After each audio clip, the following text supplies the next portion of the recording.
Good morning dear students. तो आगे बढ़ते हैं।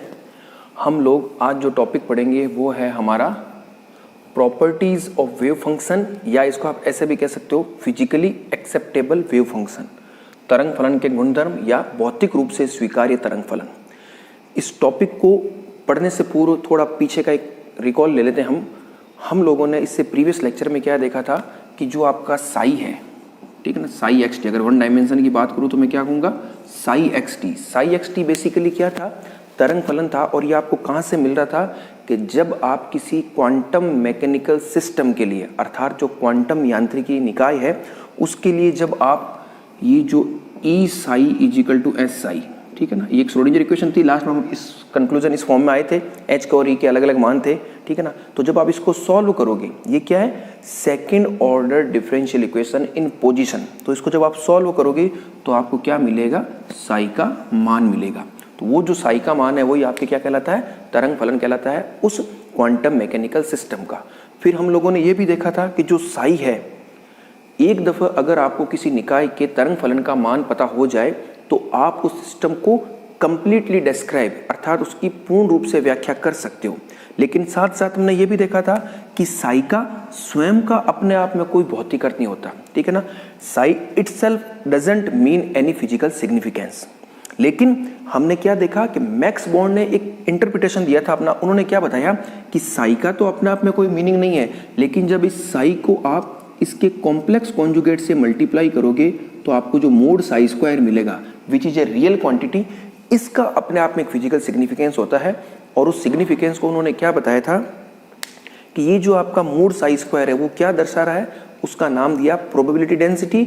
और वो ये दर्शा रहा है कि किसी कण के पाए जाने की प्रायिकता कहाँ पर, किसी दिए गए स्थान पर और किसी दिए गए समय पर, एट ए गिवन पॉइंट और एट ए गिवन टाइम, उसके समानुपाती होता है, ठीक है। अर्थात यदि साई स्क्वायर का मान ज़्यादा है किसी पर्टिकुलर टाइम और क्षेत्र में तो वहाँ पर कण के पाए जाने की प्रायिकता सबसे ज़्यादा है, और अगर इसका मान कम है तो वहाँ पर कण के पाए जाने की प्रायिकता कम होगी। प्रोपोर्शनल लिया था वह, ठीक है ना। तो यहाँ तक हम लोग समझ चुके थे। अब आज जो हम टॉपिक पढ़ेंगे बहुत इंपॉर्टेंट है। ऑब्जेक्टिव में इससे क्वेश्चन निश्चित रूप से पूछे जाते हैं, और जो आपका बीएससी का एग्जाम होता है उसमें तो ये क्वेश्चन आपको लगभग हर पेपर में छोटा क्वेश्चन देखने को मिलेगा। क्वेश्चन क्या होगा कि किसी भौतिक रूप से स्वीकार्य तरंग फलन की विशेषताओं को आप लिखिए, ठीक है ना। तो इसका मतलब समझते ये क्या है, और फिर विशेषताओं को हम क्या कर लेंगे, लिस्टिंग करके नोट डाउन कर लेंगे। तो अब आपको एक चीज़ पता है कि ये जो आपका श्रोडिंगर इक्वेशन है, इसको जब आप सॉल्व करोगे तो आपको क्या मिलेंगे, साई के कुछ मान मिलेंगे। अब ये जरूरी नहीं है कि साई के वो सारे के सारे मान क्या हो, फिजिकली एक्सेप्टेबल हो, यानी वो भौतिक रूप से स्वीकार्य हो, जरूरी नहीं है। तो क्वांटम मैकेनिक्स में क्या होता है कि साई पर हम कुछ कंडीशंस इंपोज करते हैं, अर्थात साई पर हम क्या करते हैं, कुछ शर्तें लगाते हैं कि भाई साई जो है आपका, जो आपको इसके सॉल्यूशन से मिला है, वो अगर निम्न शर्तों का पालन कर रहा है तभी उसका फिजिकल मीनिंग है, या तभी वो क्या होगा, फिजिकली एक्सेप्टेबल होगा।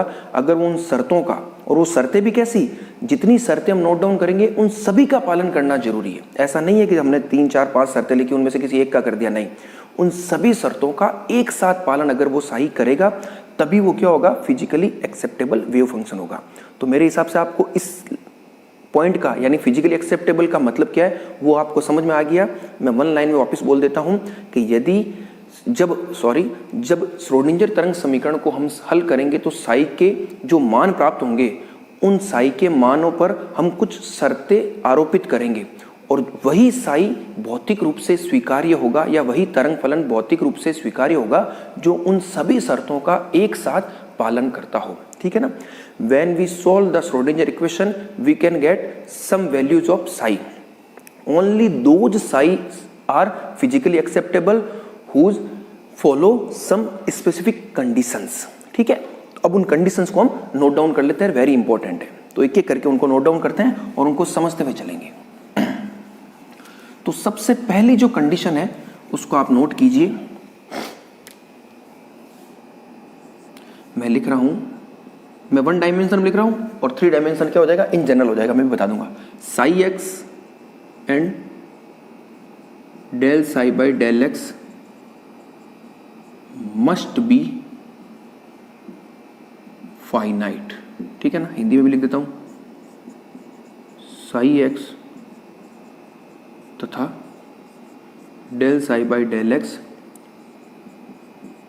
परिमित, परिमित है नहीं फाइनाइट, परिमित होने चाहिए। ये पहली कंडीशन है, इसका पालन होना जरूरी है। यानी जो आपको साई मिलेगा वो साई इस प्रकार का होना चाहिए कि वह खुद भी क्या होना चाहिए, फाइनाइट होना चाहिए, और उसका जो x के सापेक्ष प्रथम अवकलज है वो भी क्या होना चाहिए, फाइनाइट होना चाहिए। अगर 3 डायमेंशन की बात करोगे तो ये साई आर टी हो जाएगा, और ये हो जाएगा del psi by del x, del psi by del y, del psi by del z, और del psi by del t भी आप ले लेते हो, ठीक है ना, सारी चीजें।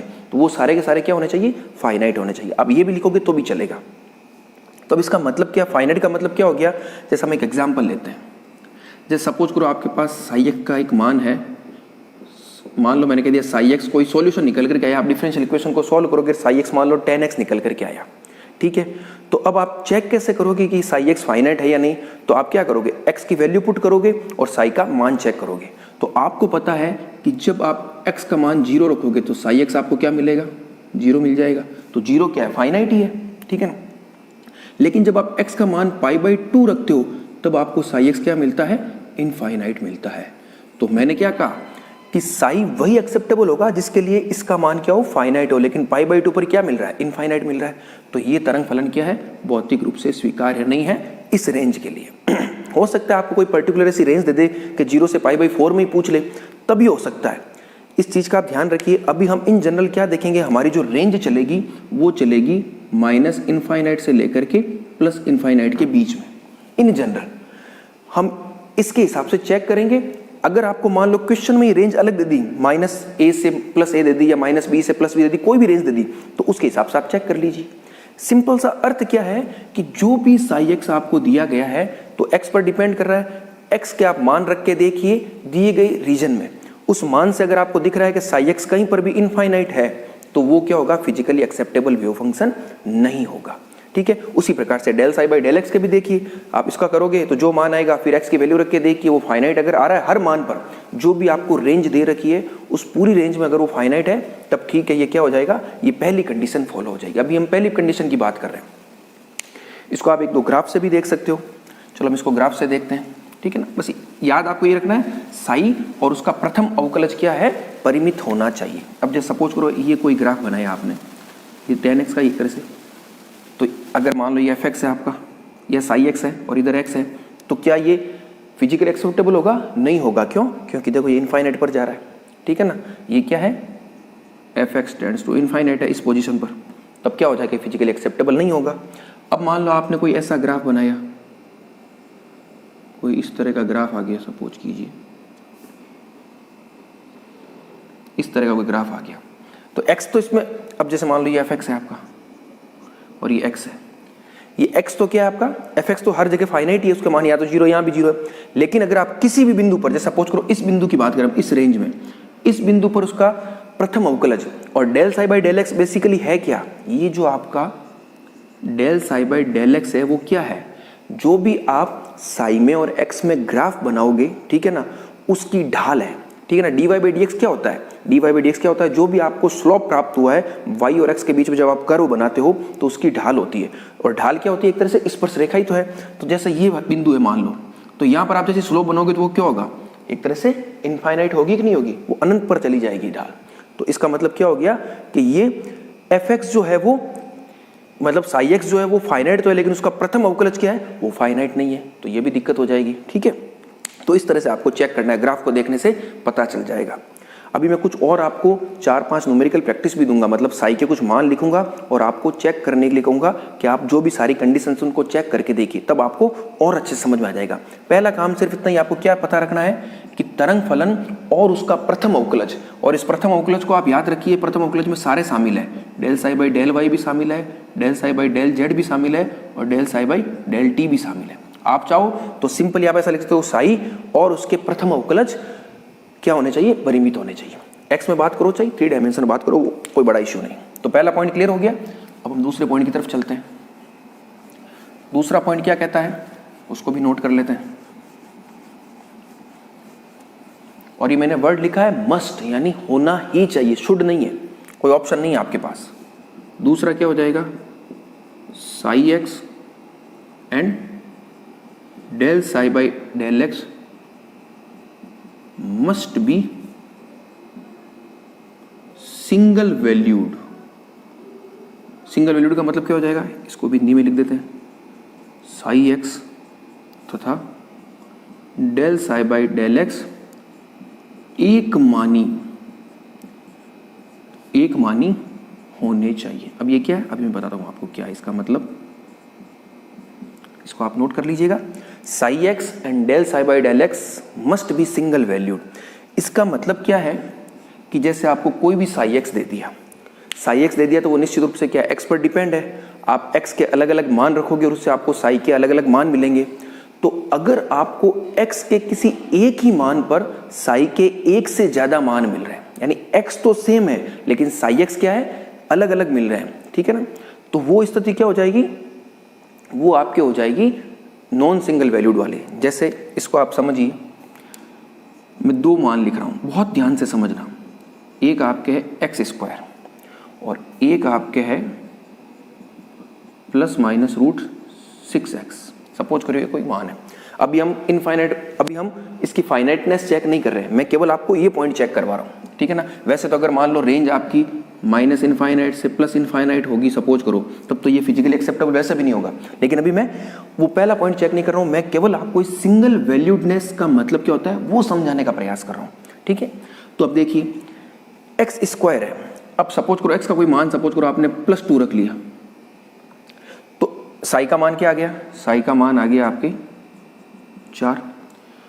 यानी कंडीशन क्या थी सिंगल वैल्यूड की, एक बार वापस सुन लीजिए।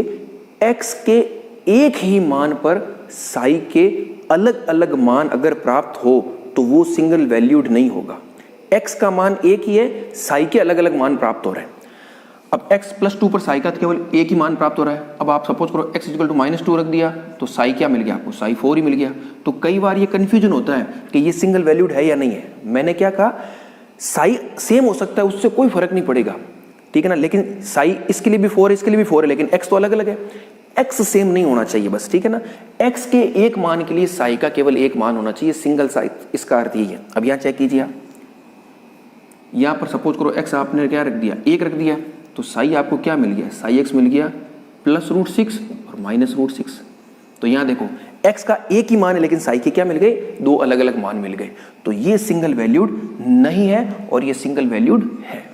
साई सेम हो सकता है x के अलग अलग मान के लिए, कोई फर्क नहीं पड़ता, लेकिन x के एक ही मान के लिए साई अलग अलग नहीं होने चाहिए, ठीक है। इस एग्जाम्पल से आप बड़े आसानी समझ सकते हो, ये है, सॉरी ये नहीं है और ये है सिंगल वैल्यूड। एक ग्राफ से भी देख लेते हैं इसको, बहुत इत्मीनान से लेक्चर को बिल्कुल एक बार सुनिए, देखिए, पॉज कर लीजिए, थोड़ा चिंतन मनन कीजिए, फिर वापस सुनिए। एक बार ये 3-4 पॉइंट समझ में आ गए तो through out the quantum mechanics आपको कोई प्रॉब्लम नहीं होगी, क्योंकि आगे क्वांटम मैकेनिक्स में हम जब भी किसी भी प्रॉब्लम को सॉल्व करेंगे तो ये सारे जो अभी आप 3-4 लेक्चर में आपको देने वाला हूँ वो सारा बिल्डिंग ब्लॉक्स है, ठीक है ना। अगर वो आपको सही ढंग से समझ में आएंगे और उनको अप्लाई करना आपको अच्छे से आएगा तो फिर कोई दिक्कत नहीं होगी। इसको थोड़ा ग्राफ से भी देख लेते हैं, एक कोई ग्राफ बना के देखते हैं, उससे पता चलेगा कि सिंगल वैल्यूड है या नहीं। सपोज कीजिए आपके कोई इस तरह का कोई ग्राफ बन गया, इस तरह का कोई ग्राफ है, ये मान लो साई है और ये x है। अब देखो सपोज करो मैंने कह दिया x का मान लो कोई ये मान है, कुछ भी x = सपोज करो a है यहाँ पर कोई, तो इस a के संगत आपको साई के क्या क्या मान मिल रहे हैं, यहाँ पर भी एक साई मिलेगा, यहाँ पर भी एक साई मिलेगा और यहाँ पर भी एक साई मिलेगा। तो यानी x = a पर साई x के 3 मान प्राप्त हो रहे हैं, 3 मान प्राप्त। तो इसका मतलब क्या हो जाएगा, Sai is not single valued. तो कई बार ऐसा ग्राफ भी मिलेगा, उससे भी आपको पता चल जाएगा कि साई सिंगल वैल्यूड है या नहीं। रिकॉल, x के एक ही मान के लिए साई का एक ही मान प्राप्त होना चाहिए, वही क्या कहलाता है, सिंगल वैल्यूड कहलाता है। ठीक वही कंडीशन किस पर लग जाएगी, del psi by del x पर भी लग जाएगी। Del psi by del x, del psi by del y, del psi by del z और del psi by del t, याद रखिए, ठीक है ना। तीनों है, तीनों क्या, चारों, सॉरी 3 तो पोजीशन वाले और एक टाइम वाला। तो 2 पॉइंट हो गए, पहला हो गया आपका फाइनाइट और दूसरा हो गया सिंगल वैल्यूड। अब तीसरा लिखते हैं हम, psi x and del psi by del x must be continuous, अर्थात साई एक्स तथा del psi by del x सतत होने चाहिए। ये तो आप जानते हो सतत का क्या मतलब होता है, अवकलनीय का क्या मतलब होता है, ये सब आप जानते हो, ठीक है। यहाँ आप एक चीज जरूर ध्यान रखना, इससे पहले वाले में जब मैंने आपको del psi by del x का कहा था तो वहां पर मैंने क्या लिखा था कि आपका del psi by del y, del psi by del z और del psi by del t जो इन पर इंपोज हो रही थी वो इन चारों पर हो रही थी, इन तीनों पर भी हो रही थी। यानी ये चारों जो है साई का पोजीशन के रेस्पेक्ट में और साई का समय के रेस्पेक्ट में जो प्रथम अवकलज है वो फाइनाइट भी होना चाहिए और सिंगल वैल्यूड भी होना चाहिए। लेकिन जब आप कंटिन्यूअस में आएंगे तब इस del psi by del t का कोई मतलब नहीं है, ठीक है ना। इसका भी एक कारण है, क्यों नहीं है मैं आपको थोड़ा बता देता हूँ। क्योंकि आपकी जो श्रोडिंगर इक्वेशन है, हमेशा देखो आप जब भी कंटिन्यूटी या डिफरेंशियबिलिटी चेक करते हो तो उससे क्या होता है, एक अगला जो डेरिवेटिव होता है उसको आप चेक करते हो। तो चूंकि श्रोडिंगर इक्वेशन जो टाइम में तो क्या है, सिंगल ऑर्डर ही है, del psi by del t का ही आ रहा है, लेकिन पोजीशन में वो क्या है, सेकंड ऑर्डर डिफरेंशियल इक्वेशन है। इसलिए पोजीशन में तो प्रथम अवकलज क्या होना चाहिए, सतत होने चाहिए, लेकिन टाइम का प्रथम अवकलज का सतत होने की कोई अनिवार्यता नहीं है। तो ये चीज आप जरूर ध्यान रखिएगा जब इसको नोट करें तो साई एक्स और ये, और साइड में जब आप नोट कर लेना अगर 3 डायमेंशन के लिखो तो ये तीनों होने चाहिए, del psi by del t के लिए सतत होना जरूरी नहीं है, ठीक है। तो कंटिन्यूस का क्या मतलब है, कंटिन्यूस को बिल्कुल शॉर्ट तरीके से या सिंपल तरीके से आपको समझना हो तो जब भी आप साई एक्स का ग्राफ बनाओ तो आपका पेन अगर जैसे आपने शुरू किया ग्राफ बनाना और बिना पेन उठाए अगर आप ग्राफ बना रहे हो, जैसे सपोज करो ये कोई आपने ग्राफ बनाया इस तरह से, तो बिना पेन उठाए बना लिया। अब मान लो ये कोई आपने ग्राफ बनाया हो तो इसमें क्या होगा, यहां से यहां तक आपको पेन उठा के बनाना पड़ा। तो जब भी आपको पेन को उठा करके बनाना, बिल्कुल सिंपल लैंग्वेज बता रहा हूं, बाकी तो आप बना सकते हो। तो अगर कंटिन्यूस चल रहा है तो वो क्या कहलाएगा, आपका कंटिन्यूस कहलाएगा, ठीक है। तो ये कंडीशन भी आपको पता होनी चाहिए, साई एक्स तथा del psi by del x कैसे होने चाहिए, सतत होने चाहिए। इसको भी हम एक बार ग्राफ से थोड़ा देख लेते हैं।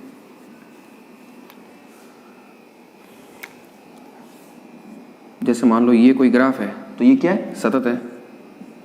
अब मान लो ये कोई ग्राफ है, इस तरह का ले लो, इस तरह का, तो ये क्या है, डिसकंटिन्यूस है, क्योंकि आपको क्या हो गया, पेन उठाना पड़ गया। अब सपोज कीजिए ये कोई ग्राफ है आपका,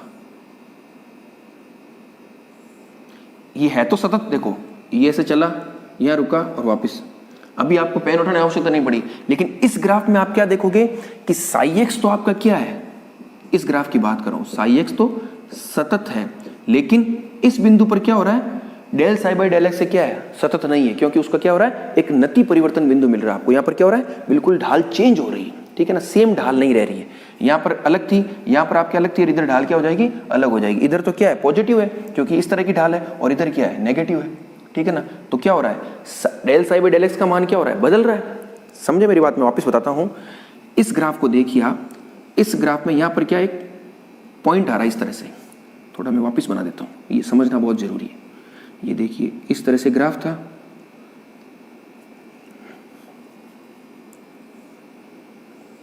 तो ये जो बिंदु है, इस बिंदु के इधर साई एक्स तो कंटिन्यूस है, क्योंकि आपको यहां से जाकर के यहां चलने के लिए पेन नहीं उठाना पड़ा, तो मैंने लिख दिया साई एक्स कंटिन्यू। लेकिन del psi by del x क्या है, सतत नहीं है। क्यों नहीं है, क्योंकि देखो अगर इस पोर्शन की बात करो तो इधर तो ढाल क्या है आपकी, इधर ढाल क्या है, नेगेटिव है, सॉरी पॉजिटिव है, प्लस में आ रही है, और इधर क्या है, ढाल नेगेटिव है। तो देखिए del psi by del x अगर कंटिन्यूस होता तो थ्रू आउट द ग्राफ क्या रहती, ढाल या तो पॉजिटिव रहती या नेगेटिव रहती, लेकिन यहाँ पर क्या हो रहा है, अलग अलग हो रहा है। तो इस कारण से ये ग्राफ साई एक्स सतत तो है, लेकिन del psi by del x सतत नहीं है। तो ये क्या हो जाएगा, फिजिकली एक्सेप्टेबल नहीं होगा। और फिजिकली एक्सेप्टेबल के लिए तो मैंने आपको पहले ही बता दिया कि अभी मैं एक कंडीशन और लिखूंगा, वो सारी की सारी कंडीशन एक साथ अप्लाई होनी चाहिए, तभी वो क्या होगा, फिजिकली एक्सेप्टेबल होगा।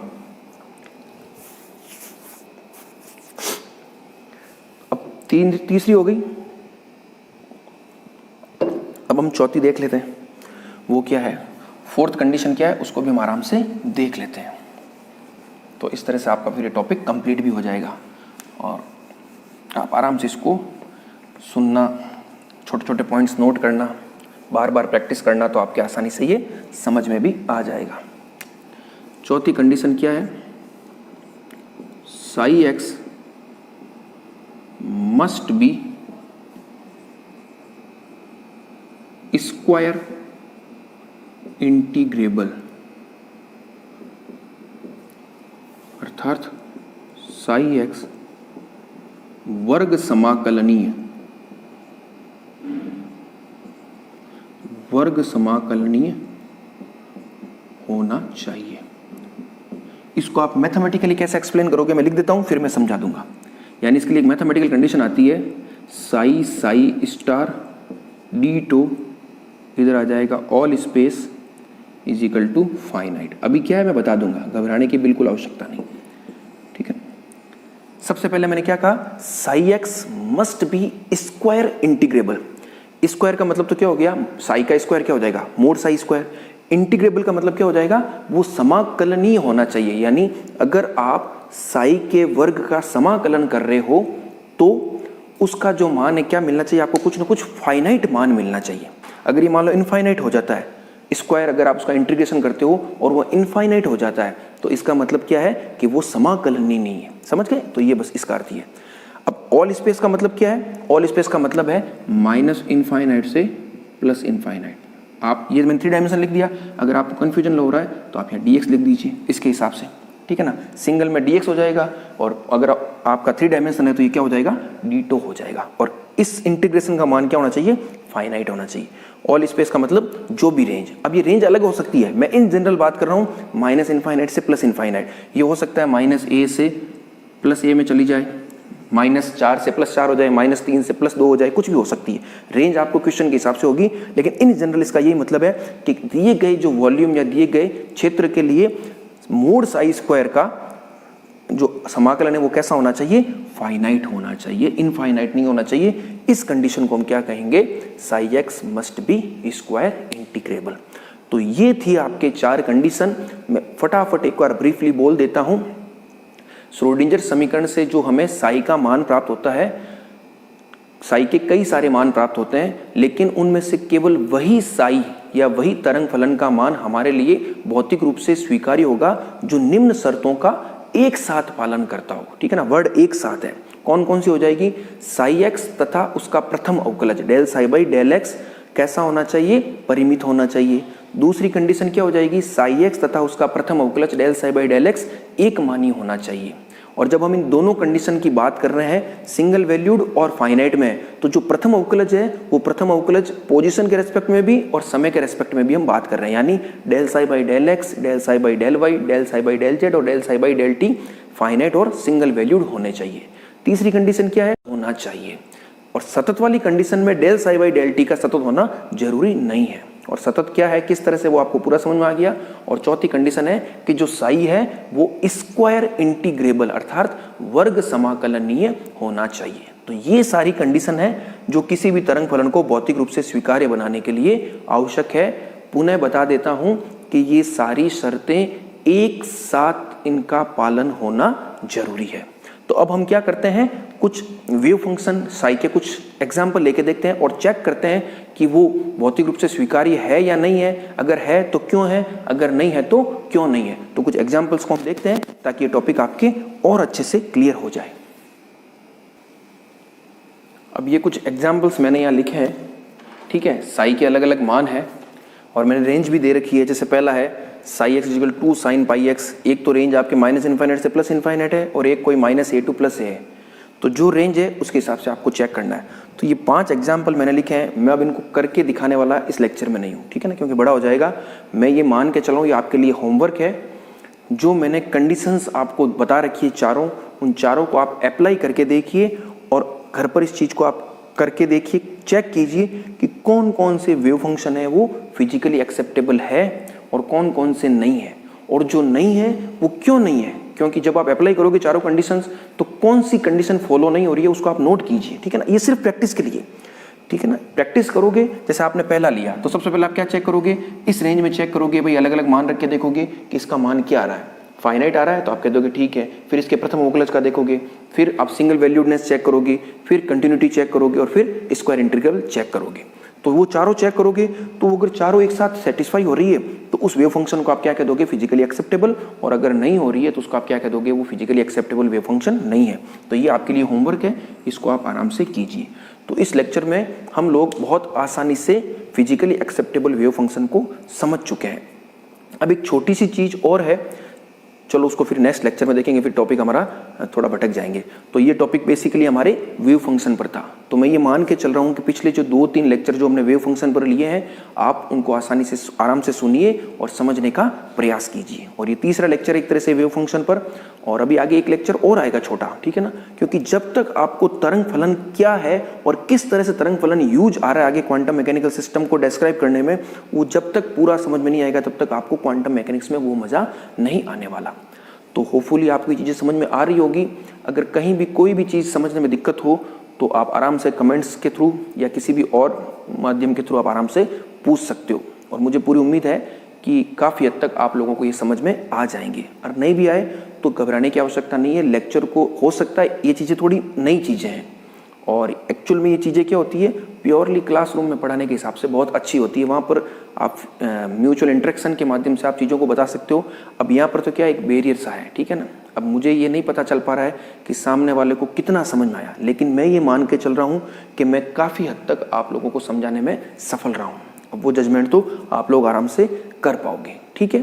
तो फिर भी कोई दिक्कत नहीं हो तो लेक्चर को 1 बार नहीं, 2 बार नहीं, 3 बार सुनिए, निश्चित रूप से आपको समझ में आएगा। और जो भी आप बुक्स पढ़ रहे हो, एक चीज़ ध्यान रखिए, मैं हमेशा ये बता रहा हूँ कि बुक्स को आप जरूर पढ़ें। लेक्चर आपने सुन लिया, उससे शॉर्ट नोट्स भी बना लिया, लॉन्ग नोट्स जो भी बना लिए, लेकिन साथ साथ बुक्स को भी पढ़ें, क्योंकि लेक्चर में पूरी की पूरी बुक तो लिखवाई नहीं जा सकती, मेन चीज़ें समझाई जा रही है, ठीक है ना। तो बुक पढ़ने से क्या होगा, कुछ चीज़ें हो सकता है लेक्चर सुनने से आपको ना समझ में आए, तो बुक से आपको आसानी से समझ में आ जाएगी। तो इस लेक्चर को मैं यही फिनिश करता हूँ। Thank you.